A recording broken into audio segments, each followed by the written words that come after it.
There is a conversation happening in medical offices across this country every single day, and most patients never get to hear it. It happens between physicians, between researchers at academic medical centers, in the pages of journals that the average person never reads, and it is a conversation about something that sounds almost counterintuitive the first time you encounter it. The idea that some medical tests, under some circumstances, for some patients, cause more harm than they prevent.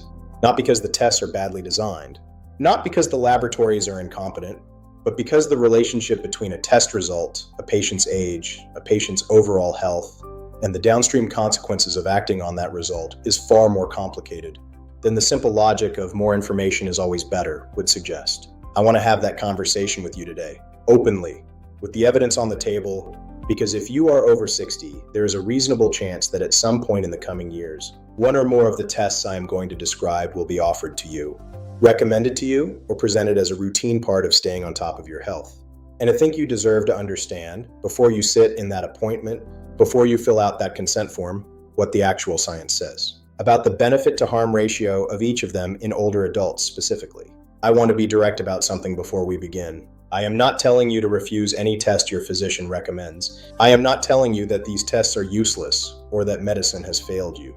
What I am telling you is that medicine is not monolithic, that the evidence around screening has evolved significantly in recent decades, and that the concept of shared decision-making, meaning your informed participation, requires that you have the information to participate meaningfully. You cannot make an informed decision with half the information. Every test I discuss today is one where a major independent body, the United States Preventive Services Task Force, the American Geriatric Society, the British Medical Journal, or peer-reviewed literature, has raised substantive, evidence-based concerns about routine use in older adults. I will tell you what those concerns are, why they exist, and what questions you should ask your doctor if these tests come up in your care. That is what today is about.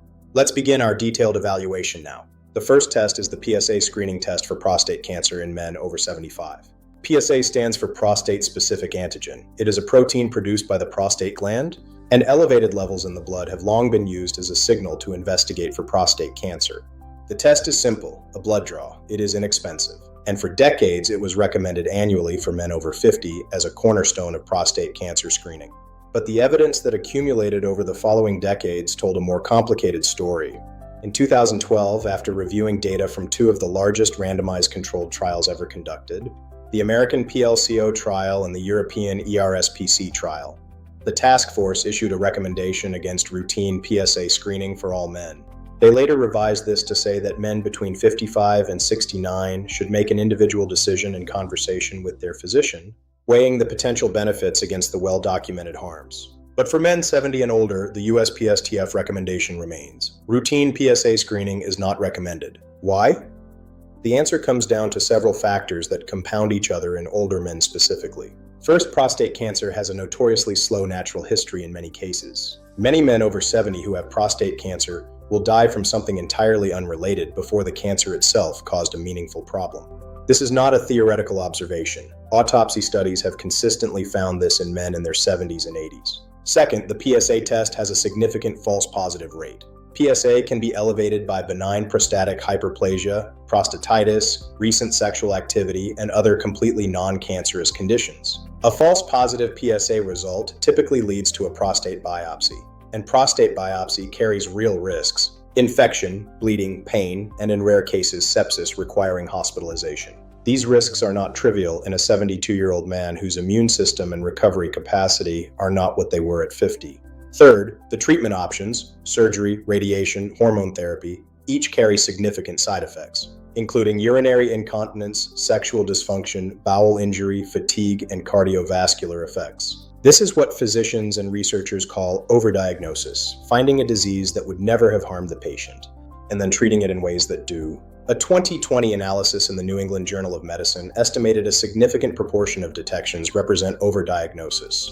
The harm is real. The benefit, particularly for men over 75, is at best uncertain and at worst negative in terms of quality and length of life. If you are a man over 65, the right question is not simply yes or no. The right questions are, given my current health status, what is the probability this test adds quality or length to my life? And what is the probability it leads to a cascade of interventions that reduce my quality of life without a meaningful benefit? Those are questions worth asking out loud, The second test is routine mammography screening in women over 75. Mammography as a breast cancer screening tool has saved lives. I want to say that clearly because the nuance I'm about to describe is not a dismissal. In women between 50 and 74, the evidence supporting biennial mammography screening is reasonably strong, and major health organizations recommend it. But beyond 75, the evidence changes character. The USPSTF states there is insufficient evidence to assess the balance of benefits and harms. It is a signal that the evidence base is genuinely uncertain. Here is the underlying issue. The benefit of detecting breast cancer depends on what happens after detection. Treatment takes time, causes significant burden, and carries its own risks. For that treatment to represent a net benefit, the patient needs to live long enough after treatment to experience the mortality reduction. In a woman of 60, that timeline makes clear sense. If screening detects a cancer early, treatment could add a decade or more to her life. In a woman of 78 with significant cardiovascular disease or cognitive decline, the calculus is genuinely different. The treatment burden falls on a body with less resilience. False positives from mammography lead to additional imaging, biopsies, and in some cases, surgery on tissue that turns out to be benign. A 2015 study estimated that among women who are screened annually for 10 years, more than 60% will have at least one false positive. These are not inconsequential events for a woman in her late 70s. They carry anxiety, physical discomfort, and procedural risk. The concept of overdiagnosis applies here as meaningfully as in prostate cancer. Ductal carcinoma in situ, stage 0 breast cancer, is detected at much higher rates now. But there is substantial evidence that a significant proportion would never have progressed to invasive cancer, yet the diagnosis triggers treatment. None of this means a healthy 77-year-old with family history should necessarily stop screening. Individual circumstances matter enormously. But routine, reflexive annual mammography without a genuine conversation represents a gap in truly individualized care. If mammography comes up, the question is, what would the realistic treatment path look like for me specifically, and is that a path I want to be on? The third test is routine colonoscopy beyond the age of 85, and increasingly beyond 75 to 80 for many. Colonoscopy is a genuinely effective tool for colorectal cancer prevention. The ability to detect and remove precancerous polyps is a genuine success story. The USPSTF recommends individualizing the decision for adults between 76 and 85 based on health, screening history, and preferences. The reason is not that colorectal cancer stops being dangerous after 75. The reason is the risk-benefit calculation shifts substantially. Colonoscopy is not a trivial procedure. It requires a bowel preparation that causes dehydration and electrolyte disturbance. For a 78-year-old with kidney disease or heart failure, the bowel preparation itself carries meaningful risk. Falls during prep are not uncommon. The procedure itself requires sedation. In older adults, this carries higher risks like respiratory complications, confusion, or post-operative cognitive dysfunction. The risk of perforation, a tear in the colon wall, while statistically small, is higher in older adults with diverticular disease. Emergency abdominal surgery in an 80-year-old has a far higher risk of serious complication or death than in someone 20 years younger. The guiding principle is this: screening is only beneficial if there is sufficient life expectancy remaining to benefit from early detection, and if the patient's overall health status makes them a reasonable candidate for the treatment that detection would trigger.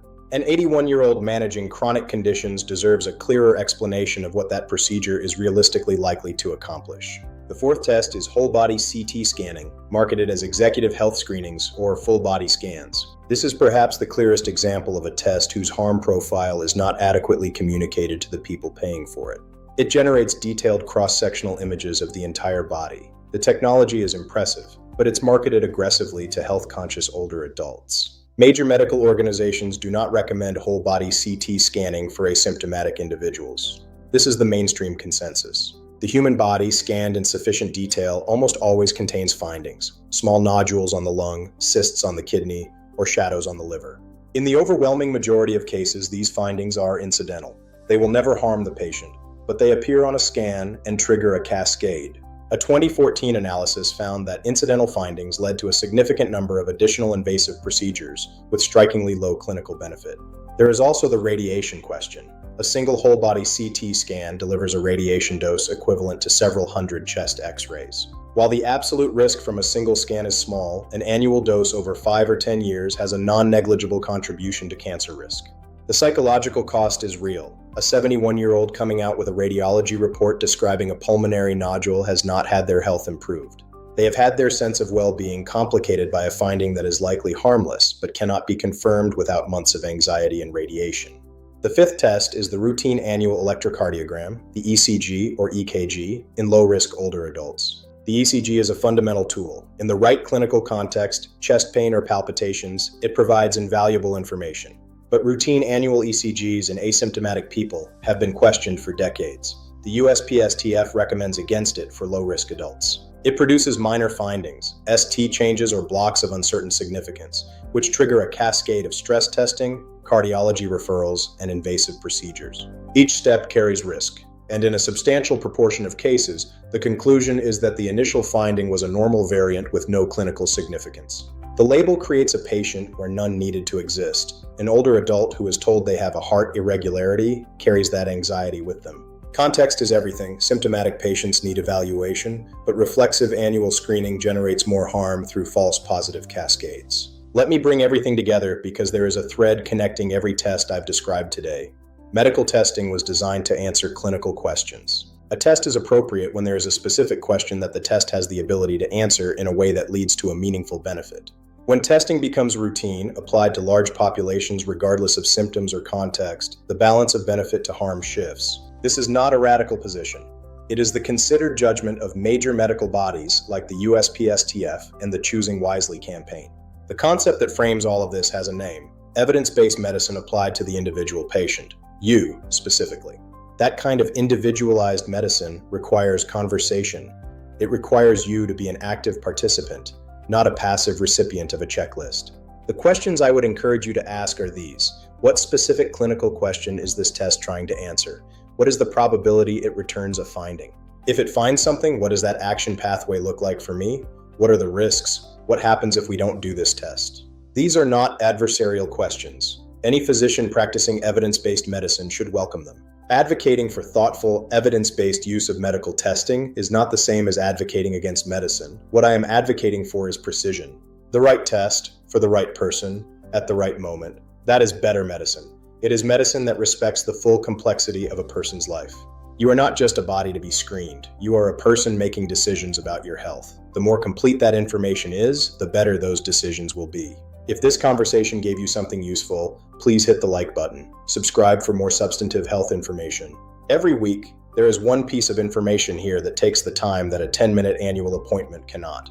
Leave me a comment with this. Which of these 5 tests surprised you most? Was there one you had already been through, or one you are now thinking about differently? I read everything and I respond when I can. Thank you for watching.